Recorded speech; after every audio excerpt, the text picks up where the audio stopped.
Disrespect has a way of trying to dig into your soul. It shows up in silent glances, loud opinions, passive comments, or outright rejection. And if you're not careful, you'll start to believe that how they treated you is a reflection of who you are. But here's the truth. People's opinions don't get to define you. Their inability to see your value doesn't cancel the value God placed inside you. You weren't made by them, so you don't need to be broken by them. See, when someone disrespects you, it's tempting to shrink, to feel small, to question your worth. But don't forget, your identity isn't built on external validation, it's built on eternal truth. And that truth says you were created on purpose for purpose. That truth says you are fearfully and wonderfully made. That truth says before you were formed in your mother's womb, God already knew you and already called you. So how can disrespect rewrite what God has already written? The enemy loves to use moments of dishonor to plant seeds of doubt. He'll take that one comment and twist it in your mind until it becomes a whole narrative. Maybe I'm not good enough. Maybe I am hard to love. Maybe I don't belong. But those are lies.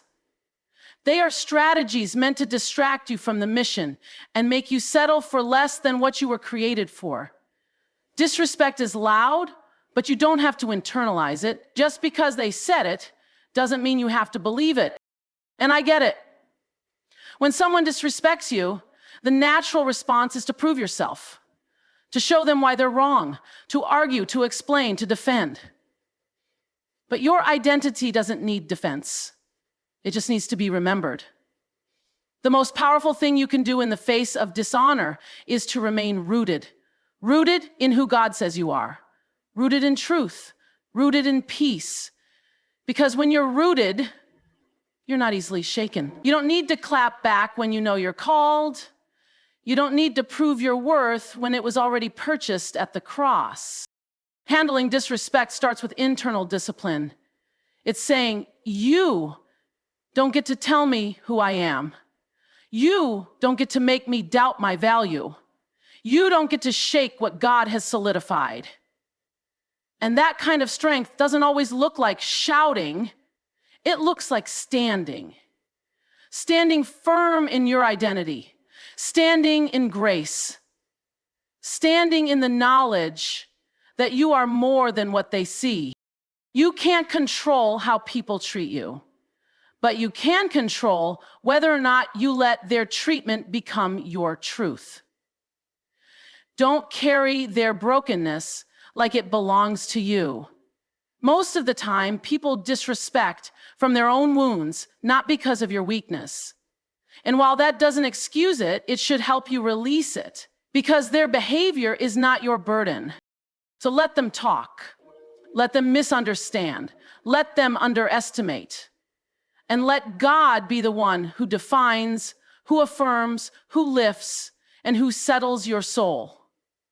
The world may try to label you, but heaven has already named you, and that name doesn't change because someone couldn't recognize your worth. Keep your head up, not in pride, but in purpose. You are made with intention, not for the approval of man, but for the glory of God. And no disrespect can erase what heaven has already confirmed. You are who he says you are, nothing less. When someone disrespects you, everything in your flesh wants to rise up and react. It's almost automatic. Your chest tightens, your words sharpen, and your pride tells you that you've got to respond, got to say something, got to put them in their place. But the truth is, maturity isn't always shown in how loud you speak. It's shown in how wisely you respond. Wisdom doesn't always walk into the room screaming. Sometimes wisdom whispers and it waits. It pauses. It lets the spirit speak before the ego does. You don't have to meet disrespect with disrespect. That's easy. That's what the world does. But you're not here to do what's easy. You're here to walk in purpose. And sometimes purpose looks like walking away, not because you're weak, but because you're strong enough to protect your peace. Not every insult deserves a reply. Not every disrespectful moment deserves your attention, and not every battle is yours to fight. That doesn't mean you're passive, it means you're strategic. It means you've learned how to use wisdom instead of emotion. You see, emotion reacts, but wisdom responds. Emotion will have you saying things you later regret. Emotion will drag you into arguments that steal your joy, your energy, and your time. Emotion wants revenge. Emotion wants validation. But wisdom wants alignment. It wants to stay connected to truth. It wants to keep you in the will of God, even when your feelings are trying to take over the wheel. And listen, it's okay to feel disrespected. It's okay to feel that sting. But what's not okay is letting those feelings become your guide. You've got to be led by the Spirit, not by the situation. There's power in knowing you could respond, but you choose peace instead. There's power in biting your tongue, not because you're afraid, but because you're focused. Focused people don't waste energy proving who they are to people who are committed to misunderstanding them. That's the trick of the enemy, to get you so caught up in what someone said or how they said it that you lose sight of your assignment. But when you're locked in with God, you don't have to match their energy. You maintain yours. You stay steady. You stay calm. You stay anchored. And that might confuse some folks. They'll think you're letting people walk all over you. But no, what you're doing is walking in authority. Authority doesn't need to shout.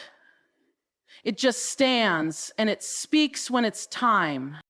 Now, I know that sounds hard, especially when the disrespect cuts deep, when it's coming from people close to you, people you trusted.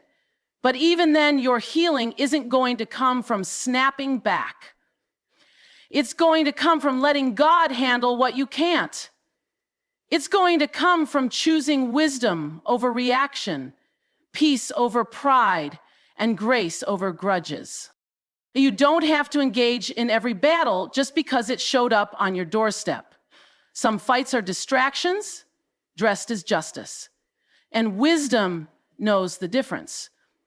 That's why you've got to pray before you speak. Pause before you react. Ask the Holy Spirit to filter your response so that you're not just speaking from your wounds, but from a place of wholeness, a place of clarity, a place of power. Because the goal isn't just to be right. The goal is to be righteous. And righteousness isn't loud, it's steady, it's rooted, it's wise. And wisdom, true wisdom, never wastes its words on people who aren't ready to hear. Let your silence speak louder than their noise. And let your wisdom lead the way. There's something powerful about knowing your worth. And not just knowing it, but holding it close when people try to devalue you. Because let's be honest, disrespect sometimes comes dressed up as jokes, sarcasm, or backhanded compliments. And if you're not grounded, you'll start to believe that their view of you is more accurate than the truth God spoke over your life. But here's the truth. Just because someone doesn't recognize your value doesn't mean it disappeared. Their lack of honor doesn't change your worth. It only reveals their vision. You can't let small-minded people shrink your identity. You weren't created to fit into their comfort zones. You weren't made to play small just so they could feel big. That's not your calling. So when disrespect shows up, especially the kind that tries to chip away at your confidence or make you question your value, you've got to go back to the source. Not the source of the insult, the source of your identity. That means when someone looks at you and talks to you like you're less than, your response isn't rooted in fear or insecurity, it's rooted in truth. Because you've already had a conversation with God about who you are. You've already heard him whisper purpose into your bones. You've already been reminded that you're chosen, called, and set apart. So no, you don't have to explain yourself to someone who's only trying to tear you down. And no, you don't have to defend what God has already affirmed. Here's what happens when you really start believing that. You stop internalizing their disrespect. You stop replaying their words in your head. You stop shrinking. You stop apologizing for being strong, for having standards, for walking in your calling. You stop carrying the weight of opinions that were never meant to shape your identity in the first place. People will disrespect you because they're insecure, because they see something in you they can't explain or control, because your light convicts them, and instead of growing, they mock. But your job isn't to dim down so they feel better. Your job is to keep shining and let God deal with what your humility refuses to entertain. That's strength. That's wisdom. That's maturity.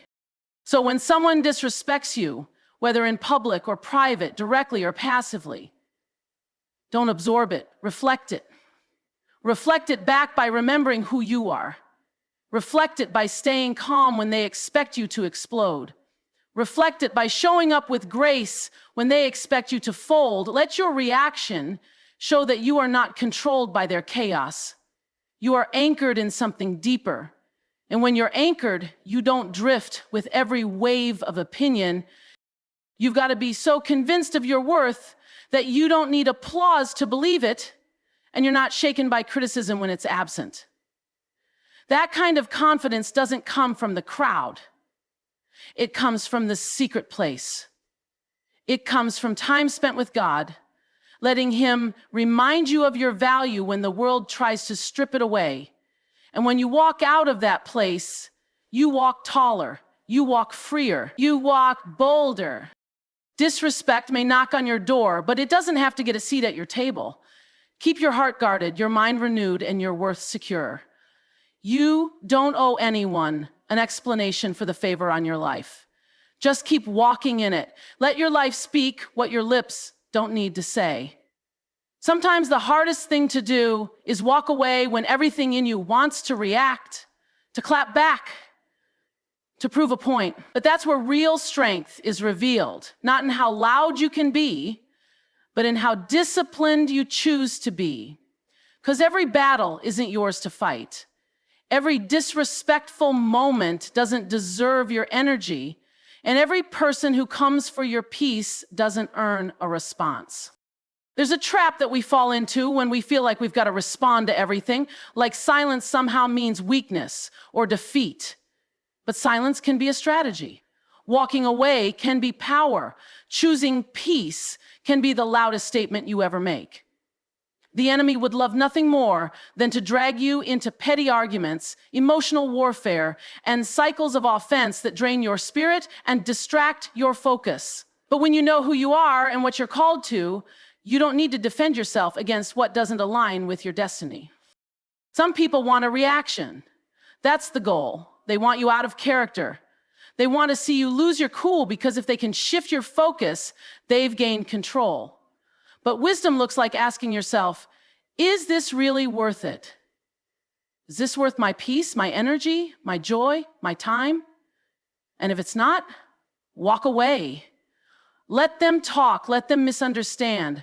Let them think they've won because you know who holds your victory and it's not them. There's a reason why some people are loud. It's to cover up their insecurity. There's a reason they disrespect you. They see something in you they don't see in themselves. But if you keep lowering yourself to meet every insult, you're going to miss what God is trying to elevate you into. You can't rise and retaliate at the same time. You can't heal and stay bitter. You can't move forward and stay stuck in battles that were never yours to begin with. Sometimes God is calling you to shut your mouth, not because you're wrong, but because the enemy wants to trap you in noise, and the Spirit wants to keep you in purpose. There's a discipline in walking away, not because you're scared, not because you're weak, but because you've matured past the point of needing to win temporary arguments. You're aiming for eternal impact. It's not about pride, and it's not about pretending things don't hurt. Let's be real. Disrespect stings.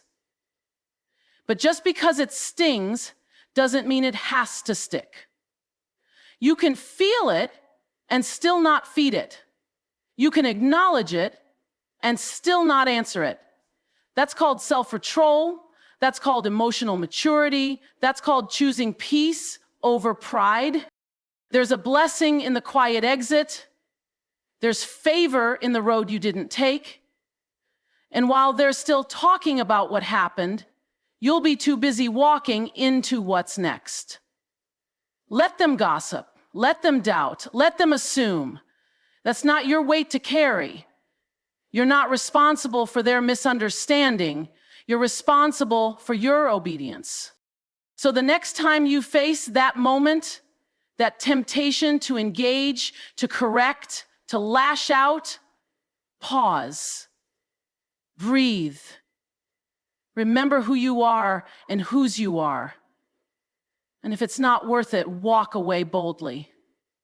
Because sometimes the most powerful move is not to fight, but to rise above it. Your silence in the face of foolishness is not defeat, it's dignity.